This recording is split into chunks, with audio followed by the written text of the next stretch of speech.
রাত্রি ফাটিছে আজকে রাত্রে মানে পোক্ত হয়ে গেলে সেইগুলো হলো পাকি গেছে মানে ওইটা আরো সব থেকে ভালো লাগবে।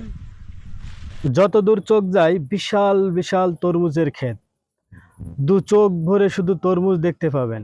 প্রতিদিন কৃষকরা তরমুজ ওঠাচ্ছে, দূর দূরান্ত থেকে ব্যবসায়ীরা এসে তরমুজ নিয়ে যাচ্ছেন, তারপরেও তরমুজ গাছে পেকে ফেটে যাচ্ছে। এই গ্রামের কৃষকরা যুগ যুগ ধরে তরমুজের চাষ করেন। তরমুজের ফলন ভালো হয় এই অঞ্চল সহ পার্শ্ববর্তী অঞ্চলের চাহিদা মিটিয়ে বাংলাদেশের বিভিন্ন জেলায় জেলায় রপ্তানি করা হয় এই গ্রামের তরমুজ। এই এলাকার তরমুজ লাল মিষ্টি ও খুব সুস্বাদু হয়। এই গ্রামের নাম হয়েছে তরমুজের রাজ্য। 13 কেজি নিচ্ছি তরমুজ। 13 কেজি তরমুজ মিষ্টি আছে তো? হ্যাঁ মিষ্টি, ভরপুর মিষ্টি। জীবন তরমুজ কতটা নিছো? 13 কেজি 13 কেজি 600। তরমুজ মিষ্টি আছে তো? মধু মধু মধু না? এটা কোথায়? কইখালি, এটা গোটখালি কইখালি, কইখালি, কইখালি। কইখালি তরমুজ খাতে আইছি আমরা বালিয়াডাঙ্গা থেকে। 13 কেজি 600 নিলামে এই গাড়ি দিয়ে? হ্যাঁ ইজি বাইক আমরা নিয়ে আসলাম।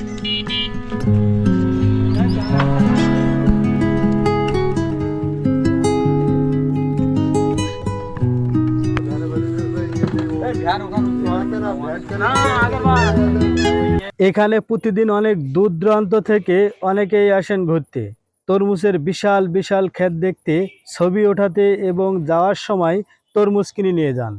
আমি দাঁড়িয়ে আছি তরমুজের রাজধানীতে। এই অঞ্চল তরমুজের রাজধানী নামে পরিচিত লাভ করেছে। সাতক্ষীরার শ্যামনগর কৈখালী। বলছি বাংলাদেশের সুন্দরবনের কোল ঘেঁষে সাতক্ষীরার শ্যামনগর কৈখালী গ্রামের কথা। বিশাল বিশাল এই বিলে কৃষকরা বর্ষার মৌসুমে ধান চাষ করেন। ধান ঘরে ওঠানোর পরে কৃষকরা রোপণ করেন তরমুজের বীজ। এখানে হয় তরমুজের বাম্পার ফলন।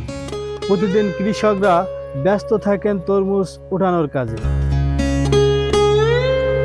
অনেক দূরে দূরে এরকম কুড়ি ঘর দেখতে পাবেন। এখানে কৃষকরা বিশ্রাম নেন এবং রাতে পাহারা দেন। তরমুজ কিনতে এসেছেন? হ্যাঁ ভাই। ব্যবসা করেন আপনারা? হ্যাঁ। আচ্ছা।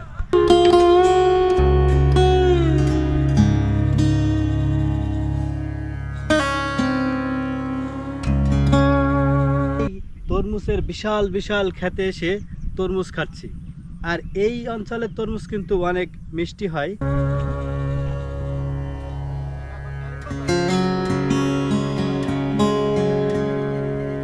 তরমুজ কেমন হয়েছে?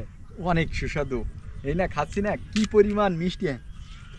এই সুন্দরবনের গা ঘেঁষা এলাকা তো, এই তরমুজ অনেক মোটামাটির তরমুজ, খুব সুস্বাদু, খুব মিষ্টি। এই অঞ্চল তো লবণ পানির অঞ্চল। তারপরও এই যে যেসব পুকুর কাটা না, এই পুকুরের মিষ্টি পানি দিয়ে এই তরমুজ হ্যাঁ বিশাল মিষ্টি। তরমুজ কেমন হয়েছে? আসলে এই তরমুজটা খুব মিষ্টি আর এর ভিতরে বালি বালি ভাব।